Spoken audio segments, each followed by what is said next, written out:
In today's video, you'll hear the story of a college student who thought moving in with their roommate Alex would be the start of a typical college experience. But things took a turn. The secret we shared. I never imagined that moving in with my college roommate, Alex, would turn my life into a nightmare. We were both freshman students at a small university, eager to enjoy the independence of living away from home. At first, everything seemed perfect. Our shared apartment was cozy, and we bonded over late-night study sessions and take-out dinners.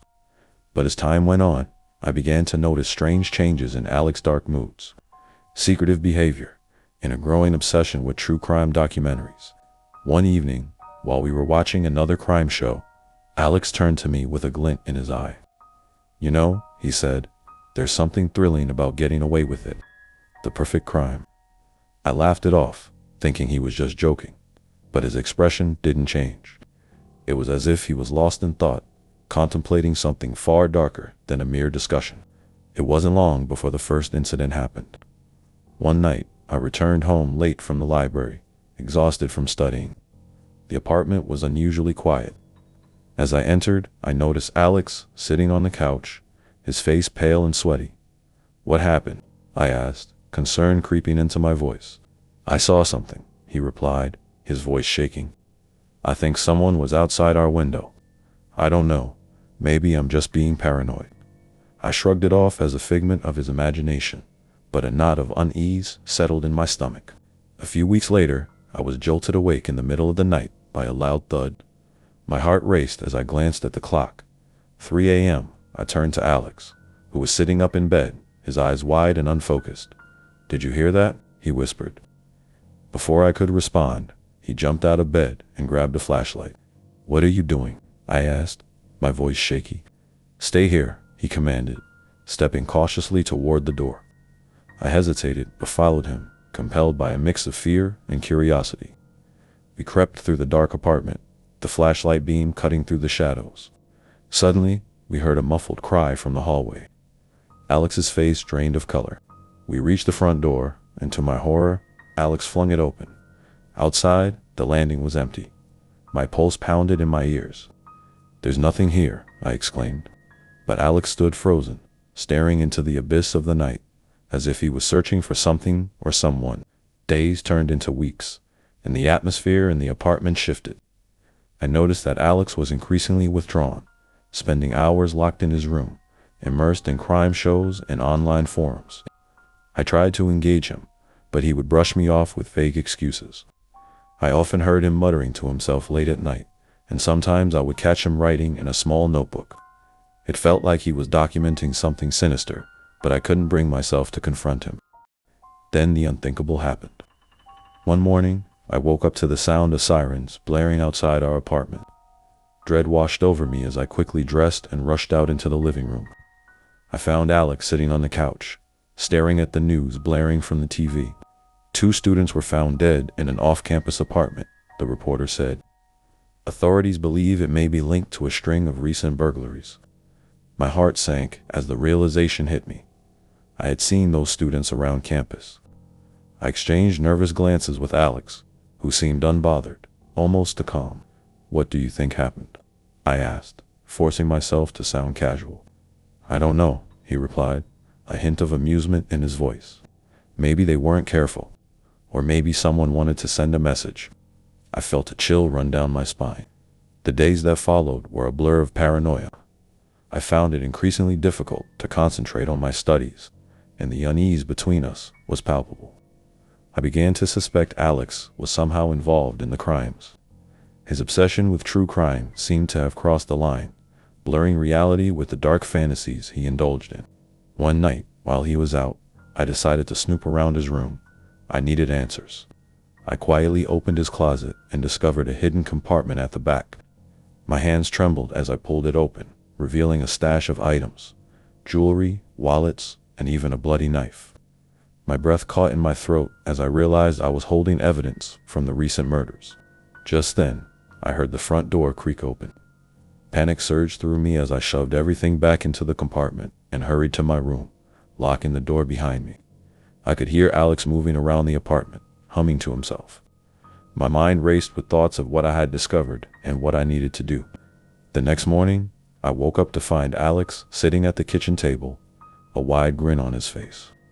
"You won't believe what I found last night," he said, his eyes gleaming with excitement. "A new spot to hit." "What do you mean?" I asked, my voice trembling. "There's this vacant house nearby. I scoped it out. No one's been there for weeks. I think we can get away with it." I felt like I was going to be sick. "We? What do you mean, we?" His smile faded. "I thought we were in this together." "I mean, you're not scared, are you?" "Are you out of your mind?" I yelled. "This isn't a game, Alex." But he wasn't listening. He had slipped into that delusional mindset, convinced he was invincible.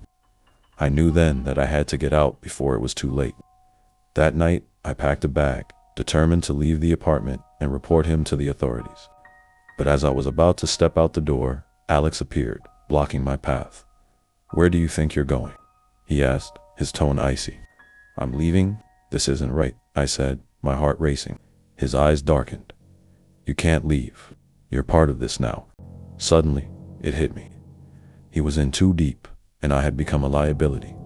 I backed away, fear flooding my senses. "I'm not going to help you with this."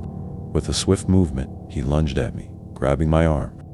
In a panic, I shoved him away, and he stumbled back, knocking over a chair. For a moment, we both froze, breathing heavily. I took my chance and darted for the door, my heart pounding in my chest. As I reached for the handle, I heard Alex behind me. "You think you can just walk away?" His voice was low, filled with a menacing calm. I flung open the door and ran down the hallway, desperate to escape. I could hear him chasing me, footsteps echoing behind me. I dashed down the stairs, my mind racing with fear and adrenaline. I burst through the front entrance and into the night, not looking back. I ran until I reached the nearest police station. Breathless and trembling, I explained everything to the officers, detailing the crimes I suspected Alex had committed. They took my statement seriously, and soon enough, they dispatched a team to investigate our apartment. Hours later, as I sat in the station, I was filled with a mix of relief and dread. Would they find evidence? Would Alex be arrested? My thoughts were interrupted when an officer approached me with a grave expression. "We found something," he said. "You need to see this." I followed him to a back room where a crime scene investigator was examining Alex's belongings. They pulled out a duffel bag filled with items that matched my description. But then they revealed something that made my blood run cold. My own personal belongings, things I had thought lost or misplaced. "How did you get these?" I stammered, my heart racing. The officer hesitated. "They were found in your roommate's room. It appears he may have been using your identity to commit the crimes." My stomach dropped. I was living with a criminal who had not only invaded my space, but had infiltrated my life in ways I never imagined. As they conducted a deeper investigation, I waited in fear, wondering how far Alex had gone. I never thought I'd be a victim in my own home. Nor did I expect to learn that the true horror wasn't just the crimes themselves, but the betrayal from someone I thought I knew. Days turned into weeks as the investigation continued. Alex was apprehended, and I learned he had a history of criminal behavior that he had kept hidden. The facade he presented crumbled, revealing a disturbed individual who had carefully orchestrated his life to include crime while living among us, all while pretending to be the typical college student. In a shocking twist, I found out that the police had been watching him for months. He had been linked to multiple unsolved cases, but because of his charm and intelligence, he had managed to evade capture until now. As the dust settled and I tried to rebuild my life, I couldn't shake the feeling of betrayal. I had shared my life with a monster. The experience left me haunted, forever changed by the knowledge that evil can wear a friendly face. And as I lay in bed at night, I often wondered, what other secrets lie hidden behind the masks we wear? And how well do we truly know those we call friends?